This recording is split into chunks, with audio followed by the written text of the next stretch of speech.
As often is the case, there was a conversation happening about Umineko no Naku Koro ni in my Discord server. If you don't know Umineko, it's more than I can fully explain here, but this is kind of a video about that fact, about the unique quality of Umineko that makes it so hard to describe, and the very few stories that share that quality, which I'm going to call a high meta epic. And I'm not sure how many of these really exist, because there's plenty to disqualify something from being considered as this. Maybe epic is even not the right term, and I'm going to explain why I'm using it, but also why I think maybe something even bigger than epic is, as a word is necessary to describe Umineko and the only other story I could think of that falls into this category. And the reason I say that is epic,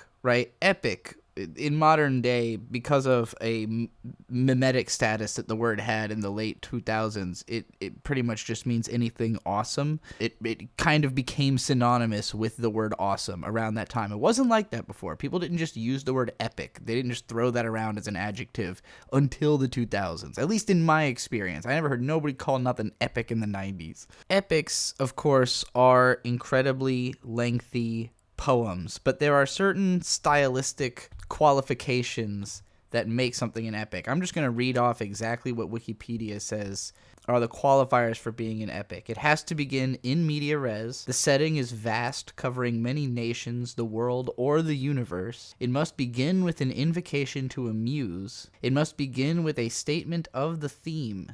It must include the use of epithets. It must contain long lists called an epic catalog. It must feature long and formal speeches. It must show divine intervention in human affairs. It must feature heroes that embody the values of the civilization. And it must feature, or it often features, the tragic hero's descent into the underworld or hell. Now, most of that is true about Umineko.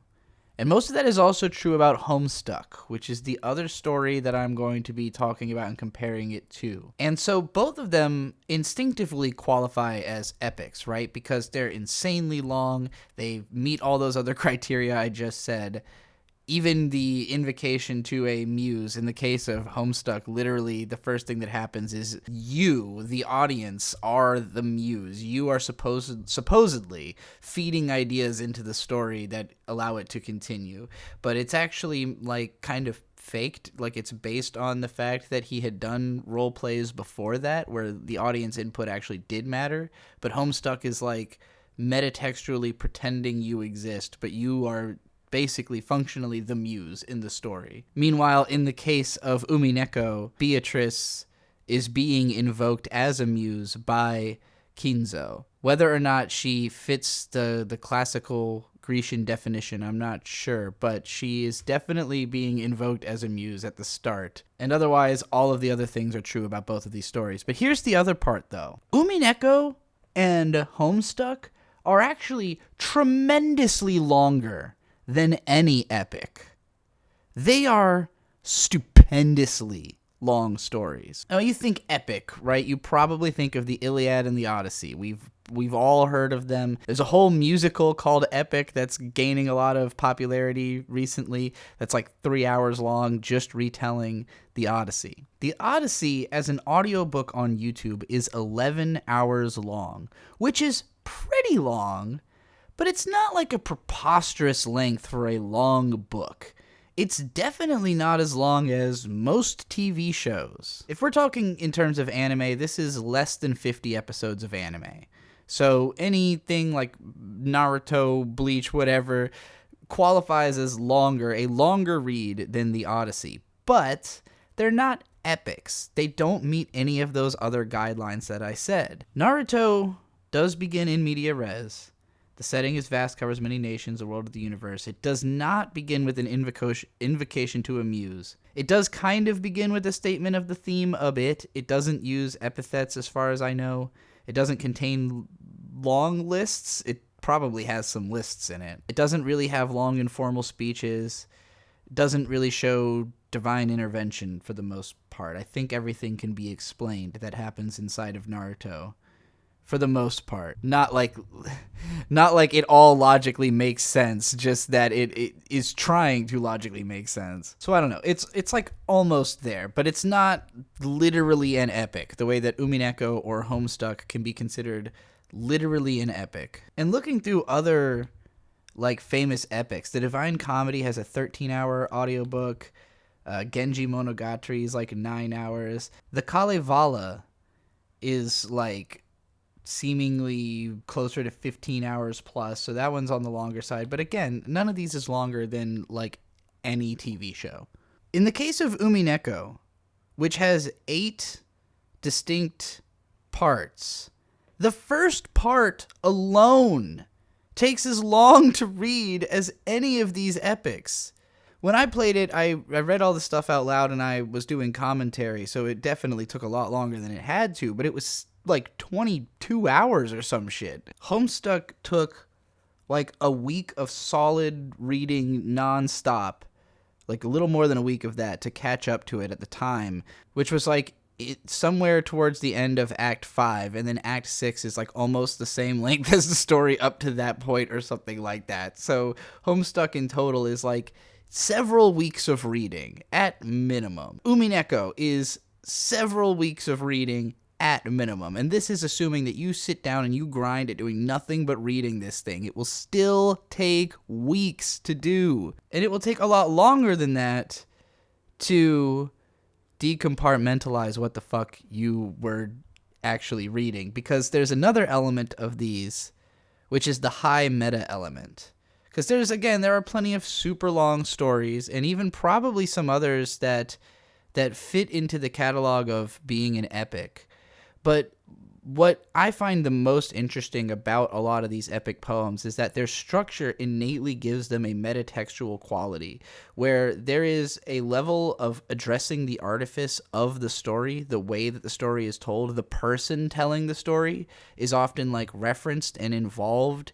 There is reference to the real world. There's the stories reference other parts of the story or reference other stories. So there's this idea that like you have to have read other stuff to even, like in the case of the Odyssey, Greek myths that exist outside of it interplay into it. So if you don't have any context into who like these gods and goddesses are that they're talking about, then there's not like an explanation inside of the Odyssey of who all these fucking people are. So in that sense, you could say that the Odyssey in itself isn't the whole story. It is part of the story of Greek mythology that requires you to know all of these other stories to fully comprehend. And that's where we start to get into the realm of like metatextual storytelling and something that is bigger than just one thing. If you wanted to read, like, for instance, all of Universal Century Gundam, it's not an epic because it doesn't have the other qualities. It's not as metatextual, but it is because it's not like commenting on the nature of its own existence, but it is intertextual in the sense that you have to watch a bunch of different things from a bunch of different creators in order to get the full picture of the Universal Century that keeps expanding as people keep adding on to it. But whatever they add on, they also have to acknowledge everything that came before it in order to add on to it. And that's basically how these epic poems, the ones that weren't from singular authors but actually passed down through oral tradition, that's how they got to be so long and so complicated, is that people just keep adding to it. People keep making it more complicated and longer so that it can keep going on, so that they can leave their own mark on it and keep it fresh and original, even though it's a story that has been getting told for quite some time at that point. But now that's getting away from what Homestuck and Umineko are. In Homestuck's case, there was kind of an attempt to turn it into more of a cultural event piece. Like Homestuck 2 is written collaboratively by fans who like tried to see how they could continue the story. The thing is that nobody really accepted anyone else's continuations. There's tons of fan fiction, there's tons of content outside of the main Homestuck story, and some of that stuff has its own fan bases, but there's nothing that rose to the level of everyone who likes Homestuck accepts this as a part of Homestuck, including Homestuck 2, including even parts of Homestuck itself. There are some fans who just don't like Act 6 basically at all, and view it like, well, okay, we can pick and choose which parts we really want to think of as the canon of Homestuck that is worth carrying with you in your mind, you know?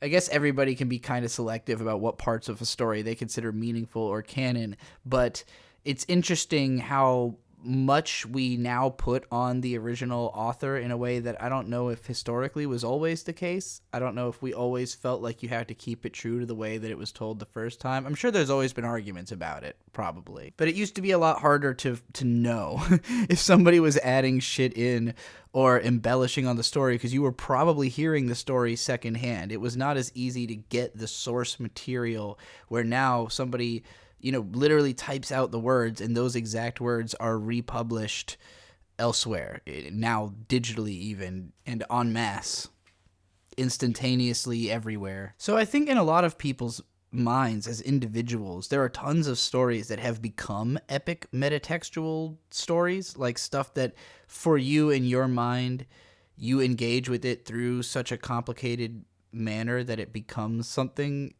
bigger than it originally was, especially if it's something that has lots of different parts. Like, say, for instance, Super Sentai, right? Like, if you're viewing Super Sentai as a mega series, then the fact that every year there's a movie where all of the characters come back, and then there's also stuff like Akiba Ranger that, like, is addressing the artifice and the meta of how the show is created, that kind of turns it into an epic in a weird way.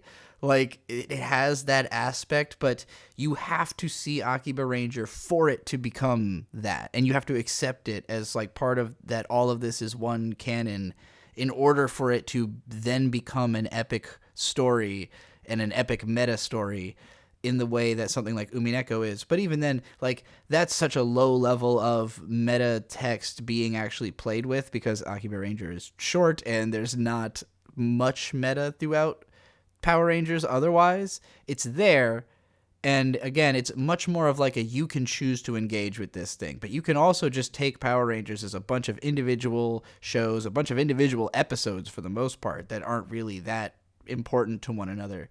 Whereas with Umineko or with Homestuck, it's almost impossible to describe relevant versus irrelevant data, because everything that happens is equal parts ridiculous and unnecessary, but also tells you more about the world and the specifics of what happened. And those worlds are so expansive that they feel alive. Like, it feels like you are in a universe that exists entirely unto itself, and everything that happens there is just happening. Like, it's just really happening, because you see, like, so much detail of the characters' conversations, so many of the exact words, unabridged, at length, where you've got, in Homestuck, there could be an image of two characters doing something and then 10 pages of dialogue between them of what they were saying at that moment. And then, the next page is the same thing again. In Umineko's case, it's just so elaborate. It never fails to go into extensive detail and to reiterate itself. And as the story goes on, all of those details become relevant, because it's always referencing back to something, or referencing forward to something, or referencing the artifice of how the story is told in and of itself. And again, these are both stories where there is some aspect of the creator being visible in the story. Umineko references Higurashi. Homestuck has not only references to Hussey's previous works and like characters from those becoming characters in Homestuck, but Hussey himself appears in the story. So they really take the meta to the furthest level that they possibly could, while also telling the longest coherent story they possibly can. And it's kind of like a commentary, I think, on making an epic story, that, like, in order for you to really tell the story of your universe completely, you have to get really philosophical, about, like, what is the nature of a universe that has been constructed. there is naturally a god of this universe because someone is constructing it? Or are there many gods because we're all constructing it in our minds through the act of consuming it? All of that is part of consuming stories, but these stories address that part of consuming stories as part of the story. Your understanding of it is like a participatory thing the story's doing with you. I don't know anything else that can be compared to these two because of how many different elements there are. Like, if we're just talking about the meta aspect, you could put the Stanley Parable in this conversation, but that game's like an hour long. It's not an epic. You know, it's epic in the scope of thoughts it might inspire in you. If you engage with it philosophically, then it is rich with content, but it is not literally epic in length. It doesn't take literally 10 plus hours to consume. Plenty of TV shows and anime fall into that category, but do not have the metatextual elements, do not tell a sprawling, interconnected narrative. Plenty of TV shows, like Gintama doesn't fit this bill, because even though it is incredibly long and it is incredibly meta, and it does kind of have an overarching story, most of it's not relevant. Most of it you could not watch and it would make just as much sense. Whereas with Homestuck and Umineko, they're impossible to describe to somebody because all of it matters. And it's so much. So it's like, how do you convey to someone the point? The point is the whole thing, but the whole thing is, the universe. It's a story that feels as big as the universe will allow a story to feel before it becomes more than a person could produce. Like, both of them, the only way a story like this can be made is by having a lifestyle of creation. If you wanted to look at my content as like one continual narrative, it would almost be similar to this. But again, I'm like Gintama in that there's lots of self-reference and there is continual narrative, but most of the individual videos could be taken by themselves and the rest of the context doesn't really matter. It will enrich your understanding of every video to know all the context, but it doesn't matter in the way that, like, you can't just open a random page of Homestuck and expect to have any fucking idea what's happening. You'll just be like, what is this? Or Umineko for the same, if you look at a screen cap of Umineko, it communicates nothing about Umineko other than whatever is happening in that exact moment, which without context makes no sense. So yeah, that's what makes those two stories so particularly special. And if you know another one, be careful about your suggestions here. Remember all of the elements at play. We're talking about something with the qualities of an epic poem, intense metatextuality and intertextuality, but also by itself is just one unrelenting, contiguous narrative that takes possibly months to actually read and years to fully comprehend. All right. This went longer than I thought it would. Thanks for listening. I've been Trixie the Golden Witch. Umineko forever. Oh, also my name comes from the game. If you didn't know that, go watch the playthrough. I'm going to bring it back in March, by the way. I should have probably said that earlier. I'm going to bring the Umineko playthrough back in March. I'm finally moving out of my parents' house again, so I'll be able to have more space. Okay, bye.